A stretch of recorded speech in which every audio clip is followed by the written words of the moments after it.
सुप्रभातम प्रिय छात्रों, मैं डॉक्टर कमलबाई, सहायक आचार्य हिंदी, शहीद कैप्टन रिपुदमन सिंह राजकीय स्नातकोत्तर महाविद्यालय सवाई माधोपुर से आज हम इस वीडियो में नागार्जुन की जनवादी चेतना पर चर्चा करेंगे। नागार्जुन आधुनिक युग की नवचेतना के कवि हैं। प्रगतिवादी कवियों में शिरोमणि स्थान पर विराजमान नागार्जुन का जो वास्तविक नाम है वह है वैद्यनाथ मिश्र। कई बार एग्जाम में पूछ लिया जाता है कि नागार्जुन का वास्तविक नाम क्या है, तो उसका आंसर है वैद्यनाथ मिश्र। पहले ये यात्री के नाम से काव्य रचना करते थे, यात्री के नाम से भी इन्होंने काव्य लिखा है, किंतु बाद में बौद्ध धर्म अंगीकार कर लेने के बाद इन्होंने अपना नाम नागार्जुन रख लिया और इसी नाम से काव्य रचना करने लगे। नागार्जुन के व्यक्तित्व पर सर्वाधिक प्रभाव किसका पड़ा? क्वेश्चन पूछा था ना, नागार्जुन का जो व्यक्तित्व है वह सबसे ज़्यादा किससे प्रभावित हुआ है, तो उसका आंसर है राहुल सांस्कृत्यायन और निराला जी। राहुल से प्रेरित होकर जहाँ नागार्जुन ने राजनीतिक क्षेत्र में पदार्पण किया, वहीं निराला जी से प्रेरित होकर आपने साहित्यिक क्षेत्र में कलम संभाली। इसी कारण राजनीतिक दृष्टि से जहाँ नागार्जुन पूर्णतः साम्यवादी विचारधारा की ओर उन्मुख हुए, वहीं साहित्यिक दृष्टि से वे काव्य की उस जनवादी धारा को लेकर चले जिसमें यथार्थ के सुदृढ़ धरातल पर मानव जीवन के चित्र अंकित किए गए। उनका जो काव्य है जनवादी चेतना से अलंकृत है और उनके काव्य की जनवादी चेतना को रेखांकित करते हुए प्रोफेसर रामचरण महंत ने ठीक ही लिखा है। क्या लिखा है? देखो, नागार्जुन सर्वहारा कविता की धारा को तीव्र कर देते हैं। उनमें मजदूर वर्ग की संघर्षशील चेतना समुन्नत रूप में प्रकट हुई है। पूंजीवादी चट्टानों से टकराती, भयंकर संघर्षों में तपती मध्यम वर्ग की हिमायत करती हुई नागार्जुन की काव्यधारा जनवादी परंपरा में आगे बढ़ी है। मजदूरों का संघर्ष है, पूंजीपतियों का विरोध है, तो इस प्रकार इन्होंने सर्वहारा वर्ग का समर्थन किया है और उस सर्वहारा वर्ग के समर्थन में ही अपनी काव्य रचना की है। उन्होंने एक और तो वर्ग संघर्ष से संत्रस्त मानवों के प्रति गहन संवेदना व्यक्त करते हुए उसके लिए उत्तरदायी व्यवस्था के विरुद्ध तीव्र आक्रोश प्रकट किया। हमारी जो व्यवस्था है, हमारा जो राजनेता है, इनके प्रति उन्होंने तीव्र विरोध प्रकट किया।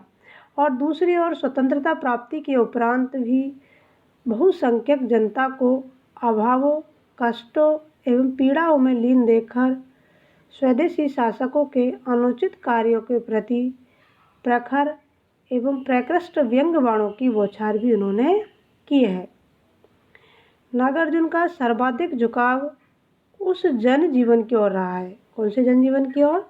जो अभावों, विषमताओं की चक्की में पिस रहा था, जो गरीब था, बेरोजगार था, अभावों से पीड़ित था, ऐसे अभावग्रस्त जन की ओर ही उनका ध्यान गया। जो निरंतर कठिनाइयों से जूझ रहा था, आपत्तियों का डटकर मुकाबला कर रहा था, जो पूंजीपति दैत्यों के चंगुल में फंसा करहा रहा था, जो भ्रष्ट एवं व्यभिचारी नेताओं की वासना तृप्ति का साधन बन रहा था, जो धर्म एवं संस्कृति की चकाचौंध में अंधा बना हुआ था और जिसे पग पग पर ठुकराया जा रहा था। इसीलिए नागार्जुन का सच्चा कवि हृदय विद्रोह कर उठा और उसने क्रांति का शंख फूंक दिया और वह शंखनाद करता हुआ कभी देश के भ्रष्ट नेताओं के काले कारनामों का भंडाफोड़ करता है और कभी धार्मिक रूढ़ियों एवं सामाजिक समस्याओं के प्रति आवाज़ बुलंद करता है। वे देख रहे हैं कि शोषक वर्ग अभावों की चक्की में पिस रहा है, कृषक अनेक समस्याओं से जूझ रहा है, श्रमिक भरपेट भोजन नहीं जुटा पा रहा है, किंतु उच्च वर्ग भोग विलास में पानी की तरह धन बहा रहा है। लोग मुखौटे लगाए हुए दोहरी जिंदगी जी रहे हैं। बाहर से वे खद्दरदारी है पर भीतर से वो कसाई है, अर्थात उनकी कथनी और करनी में बहुत ज़्यादा फर्क है। वो कहते तो कुछ है और करते हैं। कुछ है तो ऐसे लोगों पर व्यंग करते हुए नागार्जुन जी कहते हैं, जमींदार है, साहूकार है, बनिया है, व्यापारी है, अंदर अंदर विकट कसाई, बाहर खद्दरदारी है, सब घुस आए भरा पड़ा है भारत माता का मंदिर। तो इस प्रकार भारत माता का जो मंदिर है, इसी प्रकार के जो कथनी और करनी में अंतर वाले लोग हैं उनसे ही भरा पड़ा है। सामाजिक विषमता की बढ़ती हुई खाई उसे बेचैन करती है और इसी कारण वह सामाजिक नेता को दोषी ठहराता हुआ पुकार उठता है। क्या कहता है देखो, खादी ने मलमल से अपनी साठगांठ कर डाली है, बिड़ला टाटा डालमिया की 30 दिन दिवाली है। इस प्रकार बिड़ला टाटा डालमिया आदि सभी पर इन्होंने तीखा व्यंग कसा है। इतना ही नहीं, इसी वैषम से दुखी होकर और अभावों से उकता कर कभी मजदूर राज्य स्थापित करने के लिए जनता का आह्वान करता है और आह्वान करते हुए कहते हैं कि इसी आक्रोश से, इसी क्रांति से तुम्हारे जीवन में परिवर्तन आ सकता है, वर्ग संघर्ष समाप्त हो जाएगा, किसान मजदूर भी जमीन के लिए मालिक बन जाएंगे, उन्हें एक मजदूर की हैसियत से काम नहीं करना पड़ेगा, अभाव तथा बेकारी का सफाया हो जाएगा। वो क्या कहते हैं देखो, सेठ और जमींदारों को नहीं मिलेगी एक छदाम, खेत खान दुकान मिले सरकार करेगी दखल तमाम, खेत मजूरों और किसानों में ज़मीन बट जाएगी, नहीं किसी काम करके सिर पर बेकारी मंडराएगी, नौकरशाही का यह रद्दी ढांचा होगा चूरम चूर, सुजला सुफला के गाएंगे गीत प्रसन्न किसान मजदूर। इतनी बढ़िया बात वो मजदूरों का समर्थन करते हुए कहते हैं। इस प्रकार सामाजिक विषमता, अभाव, बेकारी, यातना, कष्ट, पीड़ा, वेदना आदि का सुंदर चित्रण उन्होंने अपने काव्य में किया है। जनचेतना का भाग जनकवि और जनमानस होता है और उसी से नागार्जुन जनकवि को विशेष महत्व देते हैं, जिसका गहरा संबंध देश की माटी से होता है।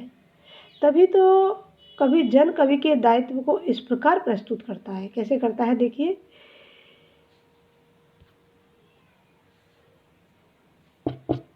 यही मृतिका जनकवि में प्राण भरेगी, देखो जनकवि भाग न जाओ तुम्हें कसम है इस माटी की। ये चौथा पेज पीछे की साइड है, देख लेना ना। कव्य नागार्जुन के हृदय में भारतीय जन जीवन के लिए अटूट स्नेह भरा हुआ है। भारतवर्ष की प्रकृति के लिए असीम प्रेम भरा हुआ है। इसीलिए इस विद्रोही कवि ने जन जीवन को उन्नत बनाने के लिए जागरण का मंत्र फूंका है। नागार्जुन को अपने देश, अपने समाज, अपने राष्ट्र, अपने देशवासी, अपने नदी, वन, पर्वत, खेत, खलिहान, गांव, नगर तथा अपने सभी प्राणियों एवं सभी पदार्थों से गहरा अनुराग है। अर्थात इनके अंतर्गत देश प्रेम की जो भावना है वह कूट कूट कर भरी हुई है। वह अपनी मातृभूमि का अनन्य पुजारी है, अपने राष्ट्र का अनन्य भक्त है और अपनी जनता का अनन्य सेवक है।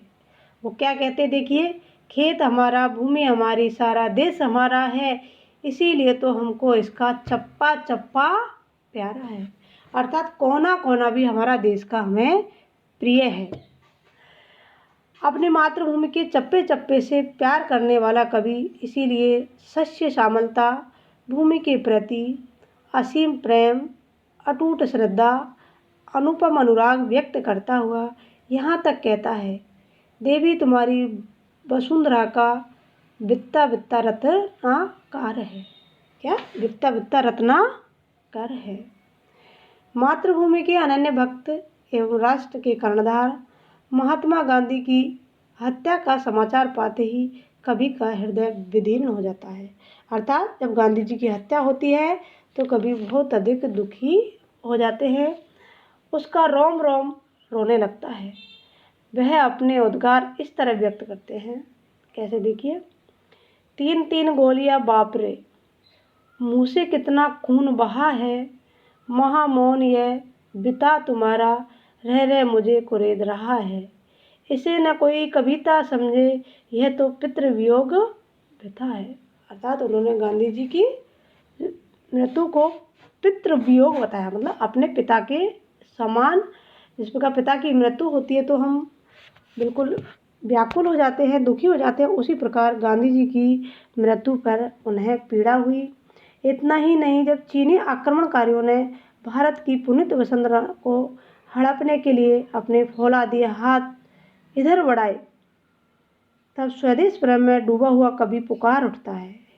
क्या कहते हैं वो देखिए, आज तो मैं दुश्मन हूँ तुम्हारा, पुत्र हूँ भारत माता का, और कुछ नहीं हिंदुस्तानी हूँ महज। प्राणों से भी प्यारे हैं मुझे अपने लोग, प्राणों से भी प्यारी है मुझे अपनी भूमि। स्वतंत्रता प्राप्ति के उपरांत कष्ट, अभाव एवं महंगाई से पीड़ित बहुसंख्यक जनता में जागरण के भाव पैदा किए। तो किसने किए? नागार्जुन। और गांधी की हत्या पर शोक प्रकट करते हुए गांधी जी के हत्यारों को मानवता का घोर शत्रु बतलाया। इन्होंने गांधी की नहीं, मानवता की हत्या की है। जनजीवन को सुख सुविधाएं प्रदान करने के लिए अन्याय अत्याचार का 2 टूक शब्दों में विरोध किया। जनजीवन को समुन्नत बनाने के लिए ही उन्होंने प्रयास किए और खूनी दांत उखाड़ने के लिए प्रोत्साहन किया।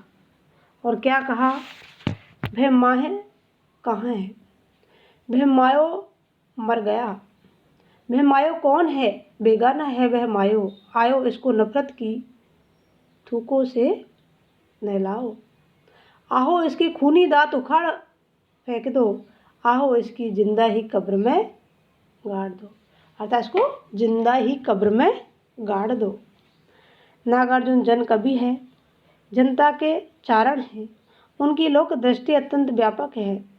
वे गांव गली की बात कहते हैं, उस भाषा में कहते हैं जिससे सब परिचित है। अकाल और उसके बाद शीर्षक जो कविता है वह बहुत ही मार्मिक कविता है। उसमें जो वर्णन किया है बिल्कुल ही मार्मिकता है। इस कविता में जन सामान्य की भूख, अभाव, पीड़ा एवं जनता पर उसके प्रभाव का वर्णन कवि ने किया है। कई दिनों तक चूल्हा रोया चक्की रही उदास, कई दिनों तक कानी कुतिया सोही उसके पास, कई दिनों तक लगी भीत पर छिपकलियों की गश्त, कई दिनों तक चूहों की भी हालत रही शिकस्त। अर्थात भूख के कारण प्रकृति का जो प्राणी मात्र है वह संतप्त हो उठता है। कहा भी जाता है ना, बुभुक्षितम किम न करोति पापम। अर्थात सबसे बड़ी कोई अग्नि है तो वह पेट की अग्नि है। तो उस पेट की अग्नि का बहुत ही सुंदर वर्णन यहाँ कवि ने किया है। इसी प्रकार प्रेत का बयान नामक कविता में वे भूख के कारण मरे अध्यापक की दशा का कैसे वर्णन करते देखिए। ओरे प्रेत कड़क कर बोले नरक के मालिक यमराज, सच सच बतला कैसे मरा तू, भूख से, अकाल से, बुखार, काला जार से। कभी जनता पर हो रहे अन्याय और अत्याचार का घोर विरोध करते हैं। उसे छद्मवेशी नेता अच्छे नहीं लगते हैं। वह जनता के साथ छल का व्यवहार करने वाले राजनेताओं का दुश्मन है। वह पाखंडी साधुओं को समाज का कलंक समझता है। वह जनता के धन को व्यर्थ बर्बाद करने वाले देशद्रोही मानता है। और कहते हैं देखो, देश हमारा भूखा नंगा घायल है बेकारी से, मिले न रोजी रोटी भटके दर दर बने भिखारी से। स्वाभिमान सम्मान कहाँ है होली है इंसान की, बदला सत्य अहिंसा बदली लाठी गोल डंडे हैं, कानूनों की सड़ी लाश पर प्रजातंत्र के झंडे हैं।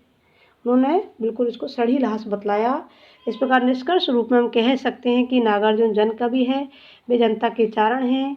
इनकी कविता में जनजीवन की आशाएं, आकांक्षाएं, अभावों आदि का चित्रण है, सामाजिक चेतना से परिपूर्ण है। उनमें जन चेतना का स्वर सर्वोपरि है। अभावों से पीड़ित और शोषण से त्रस्त जनता के प्रतिनिधि कवि है।